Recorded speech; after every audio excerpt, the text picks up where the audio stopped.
Le immagini del terribile incendio scoppiato nella notte in una delle palazzine del condominio Torino in via Bombardini a Bassano raccontano la notte di paura che hanno vissuto i residenti di questo complesso a 2 passi dal centro. Le fiamme si sono sprigionate dalla camera da letto di questo appartamento al 4º piano e si sono propagate molto velocemente.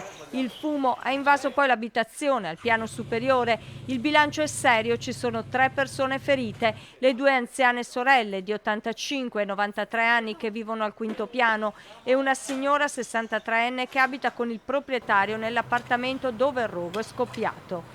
Quando i vigili del fuoco sono arrivati sul posto intorno alle 2, hanno trovato la 93enne sul terrazzo che urlava e chiedeva aiuto. La sorella era dentro l'appartamento, riversa a terra.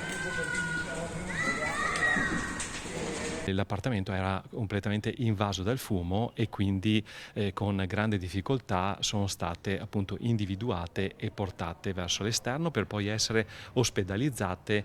Le 2 anziane si trovano ricoverate in terapia intensiva, una a Vicenza, l'altra a Sant'Orso. Le loro condizioni sono molto serie. In giornata sono state sottoposte a trattamento in camera iperbarica. La terza ferita è stata invece dimessa nel pomeriggio dal San Bassiano con ustioni alle braccia. È molto triste per le 2 persone che sono gravemente ferite, quindi sono 2 persone, una signora credo sia in sedia a rotelle e quindi è già triste questo. La prima che è passata mi sembrava cosciente, la seconda sì, sembrava no, avevano tutti la maschera di ossigeno eccetera. Oggi sono proseguite le operazioni di messa in sicurezza da parte dei vigili del fuoco, anche per risalire alle cause del pauroso incendio. Si pensa, almeno da quelle che sono le più probabili ipotesi che abbiamo fatto fino ad ora, imputabili a quelle che possono essere delle cause di tipo elettrico,